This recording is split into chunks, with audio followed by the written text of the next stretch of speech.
This is Associations Thrive, the podcast celebrating successful associations and their leaders. I'm your host, Joanna Pineda, CEO and Chief Troublemaker at MatrixMaxx Group International. Normally, I interview an association or nonprofit CEO about their journey and the things their organization is doing to thrive. Today's episode is a little different. This episode of Associations Thrive is my 151st episode. So I decided to invite a few MatrixMaxx Group staff for a conversation about the trends we're seeing in the association space and innovative or unique projects we've helped our clients launch in the last year. I am joined today by Dave Hoernig, who's VP of Software Engineering at MatrixMaxx, Tanya Kennedy Luminati, Product Manager of MatrixMaxx, and Jessica Parsley, Director of Project Management. Dave, Tanya, and Jess, thanks for joining me for today's episode. Hello. Hello. Hello. I want to dive into what associations are doing out there, but before we do that, tell us briefly what you do at MatrixMaxx Group for context for the listeners. I'm Dave, and I architect many of the larger CMS implementations and the custom development that we do for clients. I'm also the Sitefinity Product Manager and our site search guru. And finally, I'm in charge of developer professional development and happiness. This is Tanya, and I'm the Product Manager of MatrixMaxx, which is our off-the-shelf association management system. I guide the development of MatrixMaxx as an evolving product, and I manage our implementations. It's my job to understand how clients use our product and what is happening in the marketplace so we can guide appropriate features into our roadmap. This is Jessica, and I have a portfolio of clients that I manage. This means I'm their point of contact for their website, integration, and custom projects.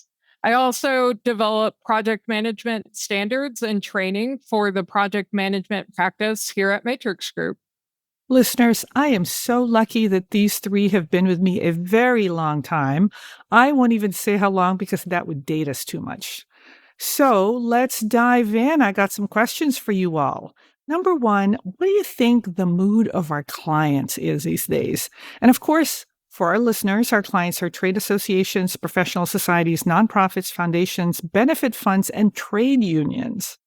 Honestly, the mood these days depends on how they are impacted by the current administration. Industries hugely impacted by the tariffs, for example, are completely focused on that, and the mood is uncertain and a little bit tense. I am seeing something similar to what Tanya is seeing. I have a number of clients that are stressed by the current administration's policies, since these policies are impacting their members, the industry that they serve, as well as their various communities. I'm seeing more broadly a concern about budget, and the things that play into that run the gamut. But when these concerns result in staff reductions, the impact is often not felt until much later when, for example, a process known only to a staff member who has left begins to fail. I'm also hearing concerns about the coming meeting season. Yeah, I always say that the association community is a lagging indicator. I know that a lot of our clients are worried about dues renewals at the end of the year and meeting attendance and product sales in the fall of 2025. So I think they're worried about what 2026 is going to look like. What are you hearing about budget in general? Generally, clients are being very cautious about next year's budget. I'm working on several client budgets for 2026 right now, and they're saying it's probably going to be a bit lean, but they're also hopeful. So we are still sending out a decent amount of new ideas that they're hoping that they can implement in 2026. I also have several clients that wanted a redesign in 2026, but they're holding off so they can see how 2026 shakes out. Yeah, I think a lot of our clients are holding their breath and thinking about what's the end of the year going to look like and what's the beginning of 26 going to look like. Switching gears here, I was looking recently at the roster of projects that MatrixMaxx Group is working on, and I am seeing a lot of integrations. Now, we've always been really big on integrations. What are you guys seeing? I'm seeing integrations with lots of learning management systems or LMSs, just different ones like Cadmium and ComPartners, Blue Sky, Ziva, just a whole bunch. That seems to be my biggest set of integrations currently. I'm also seeing a lot of interest in CRM and email marketing system. These are somewhat tempered with budget concerns. On my end, I'm seeing more integrations with different systems. Associations have always wanted to connect their websites to their membership database, but we're seeing growth in other systems at play. For example, an average project might have integrations between their website, their membership database, their community platform, the LMS, which is that learning management system Tanya was referring to, their CRM, which tends to mean marketing automation, a survey system, and possibly even an advocacy tool. Oh my God, Jess, that's a lot of systems that you might be working to integrate. Lot to keep track of. Yeah. I might also say that we have a lot of integrations that we've already done with some of the larger or bigger names. And then we're also seeing some new companies coming in that we're starting to integrate. So again, just a lot of integrations happening as people look for those best of breed products to do exactly what they're looking to do in addition to their more general systems. Well, what are some of the learnings from these integration projects? I know that you guys are really working on these day in and day out. I'll start with this one. And one of the learnings we have is that you really have to have an integrator in charge, someone who's focused on all the integration points and how the systems work together. Then also, you need to know who's doing what, and the client needs to understand who's doing what to make sure tasks don't get overlooked and that all the players have a clear understanding of their role in the process. You need to carefully walk the user journey and the flow of the integration because it usually isn't as simple as system A pushes data to system B. You also need to consider the user's starting points. Are they coming from a Google search? Are they coming from the website? Are they starting on the LMS? Or are they starting on an AMS page? Or could it be any of those? And you have to trace each of those paths. You also need to make sure that all vendors involved have good working relationships together and that there's frequent check-in calls to make sure that the project is successful. Because if one vendor is having an issue, then the project's going to fail, and that's bad for everyone. For one client, we have monthly check-in call with Matrix Group and the specific client, and another one between Matrix Group and the AMS vendor. So, Jess, it sounds like you're making a lot of calls or you're holding a lot of meetings just to make sure everyone's coordinated. That sounds expensive. The time on these integrations can definitely add up. And clients often forget to factor in the cost of especially the AMS vendor doing work to support an integration, especially a website redesign. This is going to take time from all the vendors that are integrated to upgrade how they're integrating into the system. And it's definitely 100% true that it can be expensive. I've had a project get stalled because the AMS vendor or the membership software said it was going to take a few hundred hours to write some new web service calls so that the website could get the information it needs. Jess, I've seen that happen more than once. What's your advice to clients about to go into these projects? What's the thing that they should be doing so they don't get these surprise charges? I would say, one, document who are the vendors involved that you're going to be connecting with or the systems that you want to integrate. That's key. Know who is touching what, where is the data coming from for the points that you want to connect. Then I think it would be best if you can, if it's possible, to even have a small vendor call with them to talk about what you're looking to accomplish. And then if they're good partners, which I suspect they are, they'll give you a rough idea of what they think their burden as part of that project would be. And it can give you an idea of costs up front before you get into implementation halfway with like one vendor and then discover that you need another and have surprise costs.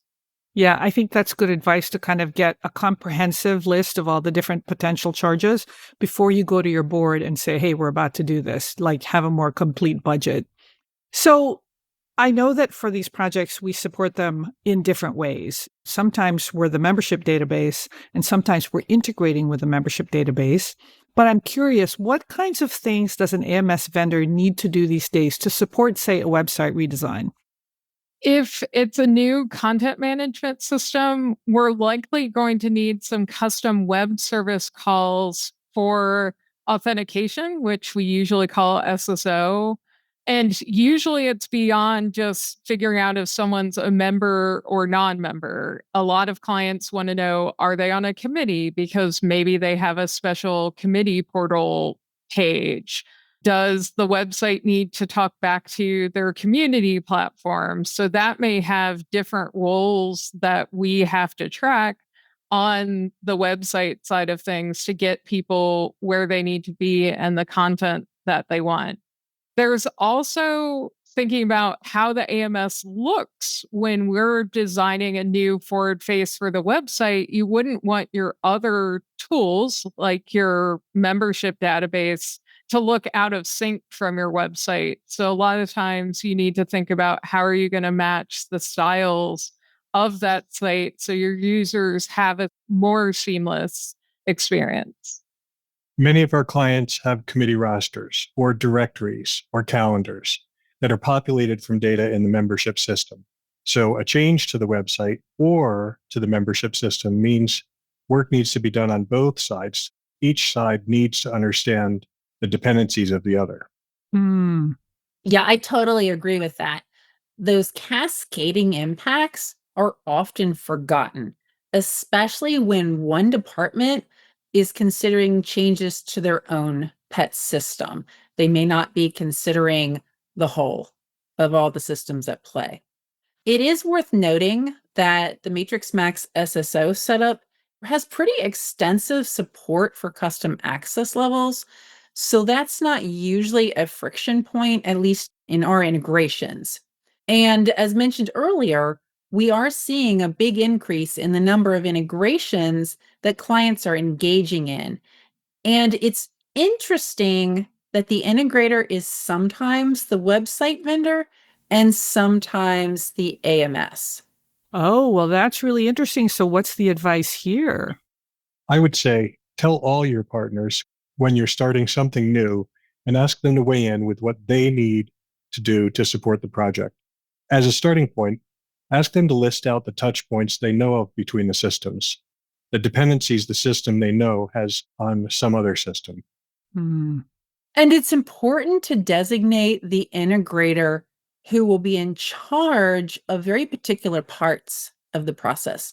For example, developing the specifications, the flows and use cases, also who will do the heavy lifting of the development and who will do the majority of the testing. If this is not clearly defined at the beginning, sometimes it just organically does not work out well. Yeah, just praying that all of those things get done isn't a good strategy, is it? Well, terrific advice. Since we're talking about redesigns, what's new with website redesigns for associations? What cool things are clients doing? We've had a number of redesigns in the last year during our information architecture process of the project, where we're hearing from members as well as the association staff that there needs to be more storytelling for the industry or the profession because their story isn't being told or it isn't being told well, whether that's on the website or as a whole. Oh my God, Jess, I've heard this from a lot of members because, I love doing some of these interviews and I do them as often as I can. So tell us how we've addressed this whole how do we tell the story of the profession or the industry? The redesigns that we've been working on have either new content or a navigation that specifically speaks to the public or a specific public audience. For example, a website redesign that we've done recently for the Fertilizer Institute or TFI.org has a new navigation section specifically called Why Fertilizer. This explains in a more public context the research, the data, and the case studies as to why fertilizer is important for everyone. Hmm. That's right. And then another example, a redesign we did for the American Counseling Association, or counseling.org, now has a new nav item called Learn About Counseling. The content in this section really speaks to the value of counseling. What is counseling? Counselor stories, counselor impact. These are all the subgroups of that section. The storytelling that our clients do is taking on many forms. For example, the Food Industry Association, FMI, they've created microsites for their important research that use member stories, video, animations to highlight key findings from their research and make the research come alive and be more accessible for the public. Well, you guys know me and stories. This is making me very happy. I've been involved in some of these projects, and for others, I'm just really happy about this. Now, switching gears, what are some cool projects you've worked on recently that you'd like to share? For a client of mine that is a foundation, we've created a benchmarking tool where a company's representative, usually a CEO or someone in the C-suite, will enter in their specific stats for their company, and they'll be able to compare how they are performing against the entire industry as a whole, or companies that are of a similar size to theirs. So it's really going to have a great impact. So these companies can balance, figure out where they need to zig or zag to be more competitive. I found pretty cool some work we did recently for the American College of Trust and Estate Counsel. They needed improvements to their member directory because they just weren't happy with the interface provided by their AMS. And the solution pulls the information via API from the AMS for search, but it also merges the members' contributions that are stored in the website, so their profile pages really showcase member engagement. You know, Dave, you and I worked on this. I had a chance to do some of the strategy for this. And what's awesome about the ACTEC directory is to be a member of ACTEC, you have to have contributions to the profession. And so now in the directory, you actually see their contributions, right? Their podcasts, their commentaries, their journal articles. It's so awesome. That's right. Tanya, how about you? What are you seeing that's cool? Well, this is perfect timing because the 25.1 release of the MatrixMaxx AMS just went out this week. And it has some really great new AI features, including our introduction of natural language querying onto our main search pages. So we have these really large pages that have like a jillion criteria on them. And, for years, people have to scroll down and click, click, click, and scroll and click and scroll and click to get these criteria into their search. But with this emerging natural language query capability, our clients are going to be able to enter the search they want really easily just using natural language in a sentence or two. And this is going to make it so much easier to do complex searches faster and just more easily for people who maybe don't know the criteria in the database as well. Well, I'm glad you're touching on AI because we can't have a podcast these days without talking about AI. There are a jillion podcast episodes out there about what associations can do with AI, but I'd like to talk about what we have seen clients actually do and launch. What are you seeing? Several of my clients have launched cool projects that relate to AI. The Pennsylvania Public School Employees Retirement System Health Options Program. That's a mouthful. It is a mouthful.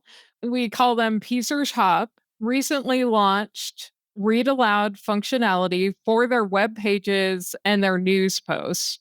Given their target audience tends to be 65 or older, this will help make their website even more accessible for those users, especially ones who maybe can't see as well now. And Jess, this is read aloud that's generated by AI, right? Like no one is having to read aloud and record themselves and upload to the website. Correct. This functionality that we put into place is as simple as you say, I want this post to have read aloud on it. You press that button, and then the audio file is generated with AI and placed on the specific post or page you want that functionality on. I also have another client where we're currently working to put into place a chatbot that will allow their members to easily search their wealth of research. They create, I think, like 35 reports a year that are very dense. So sometimes it can be really challenging to get quick information out of those reports. So they're hoping that this new chatbot tool will let people dig into that a bit more easily with, as Tanya was saying, natural language queries where they're asking questions saying, hey, what's happening here? And getting response with the research report annotation saying, hey, this came from here. We have also been using AI to help clients classify their content. When we get into redesigns, it can be a challenge to map your content to maybe a new set of categories. So we work with them to pull, for example, their old content out of a system like Drupal, which is a content management system. And then we work with them to use AI to put summaries on them, which is better for search and users in general, as well as categorize those contents. And we do this work with a WordPress plugin that we created, and they can still edit after we do that work. So it saves on the timeline. It also saves the client time, staff in reviewing. Oh my God, this was such a big success. The client was so happy. It saved them, I don't know, 100 hours of summarizing and categorizing. You can't talk about AI without also understanding its impact on site search. Joanna, the stat that you quote a lot from Ahrefs, they said that by the end of 2024, 60% of Google searches did not result in a click. That means people are executing a Google search, but they're not clicking on a result because they're satisfied with what the AI is giving them as an answer. And more of us are going to ChatGPT, to Google Gemini, or Claude, or Bing. We're asking our question, we're getting a response above the results, and we're going on our merry way without clicking. So more and more of our clients are looking for that Google Gemini experience on their website. Yeah. I also have a few clients that are giving visitors the option to either do a normal search like you're used to doing on Google, or doing a generative AI search where it's more asking questions, chatbot style. And we have a number of clients who are moving towards putting chatbots on their site, whether it's trained on their research or maybe it's trained on their annual meeting, for example, to make finding sessions easier. We're seeing an uptick in that. So what are some of the learnings from these AI projects? One of the things we're sensitive to is the cost, not just the cost of development, so much as the cost of hosting and the services on an ongoing basis. I think a lot of people might be surprised to learn that a sufficiently hosted server running a localized AI search engine can end up costing over $100,000 a year. Dave, we have nobody that can afford that. Well, that's not our client base, and I don't know that a lot of people will want to afford that if they're looking at their budgets and thinking, do I really want to spend this large portion of my budget for an AI search on the website? On a localized AI search, right? That's right. So while we continue to work with search providers and integration opportunities, we're also looking into building custom open AI solutions to reduce that cost. Our advice to clients is to prepare for AI now, though, so they can still be working on their content without investing in an AI solution immediately, still preparing themselves for a future where AI is a part of their website. Yeah, I'd love to spend just a few minutes on this. What does it look like to prepare your content for the AI answer engines? Well, really, it's a continuation of the search evolution. So first, there was keyword search. And the advice was to maximize use of keywords in content and making use of the keyword meta element. When smartphones became prevalent, the advice focused on natural language queries. People were asking full questions into their phones, and the content advice shifted from a focus on keywords to a question and answer format. And preparing for AI still focuses on content prepared for natural language queries, but alongside that is also a sensitivity to the HTML structure of the question answer format on the page. The AI bots aren't too different from the legacy crawlers, so proper HTML structure will improve how the crawlers consume and position the content as an answer to questions. As we're talking about AI, another fact to be sensitive to is that not everyone wants AI sifting through their databases, even if the privacy policies of the AI vendors say that they won't use your data and won't put it back into the model. So even though we are adding AI tools to various parts of the MatrixMaxx AMS code base, we're not automatically adding AI to all of our live client implementations. We are absolutely asking clients to opt into it.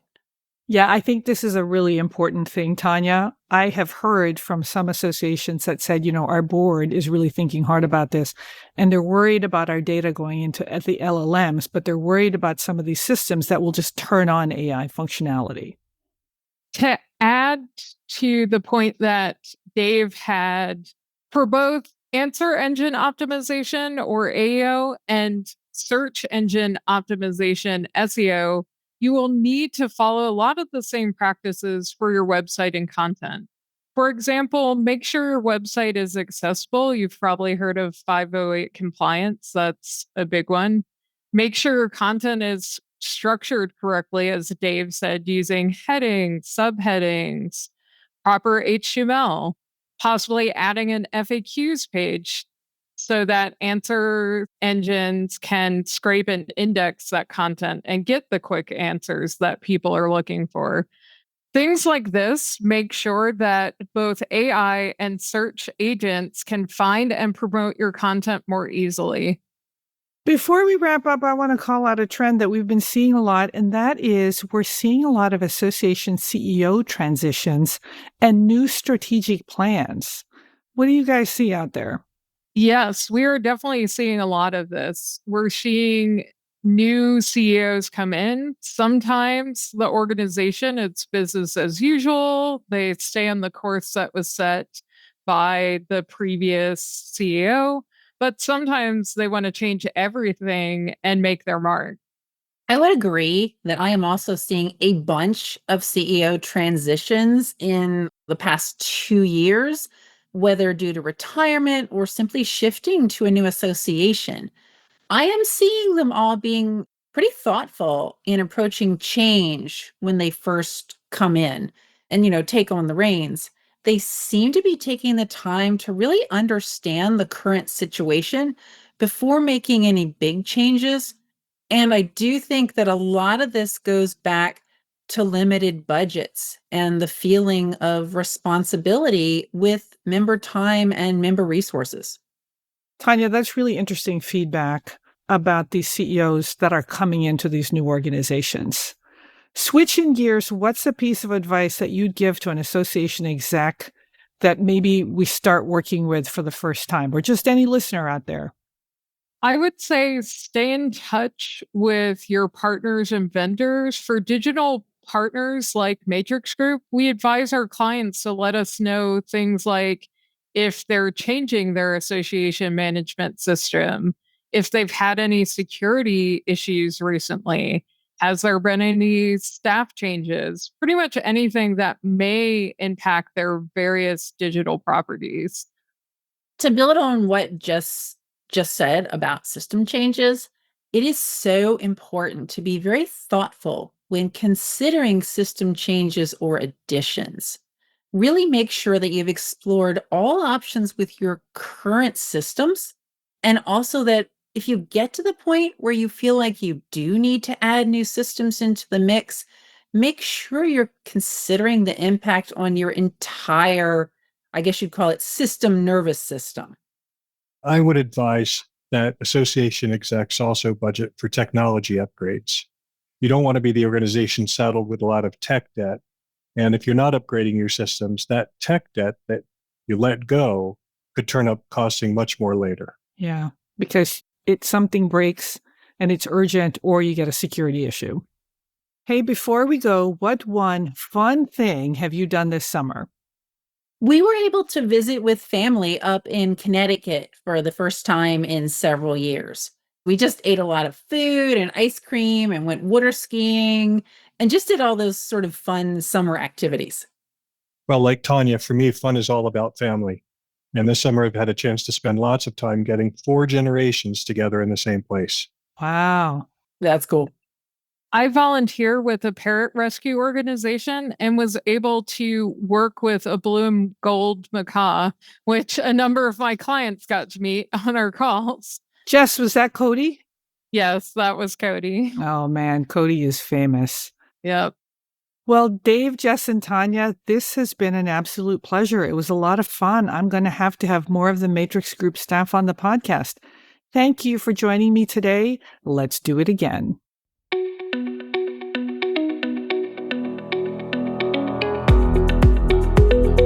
Thanks for listening to Associations Thrive. We're so glad to have you here. You know, my personal mission and the mission of my company, Matrix Group International, is to help associations and nonprofits increase membership, generate revenue, and thrive in the digital space. I want to hear stories of how your organization is thriving in today's challenging landscape. Please apply to be on my show by going to podcast.matrixgroup.net. By the way, do you need help with a digital initiative? Maybe it's a website redesign, a new membership database, or a hybrid meeting that you're planning. I'd love to connect with you. Please visit the Matrix Group website at matrixgroup.net. Thanks again for listening to this week's episode of Associations Thrive. Don't forget to subscribe to the show, leave a 5-star rating, post a comment, and share it with your colleagues and friends.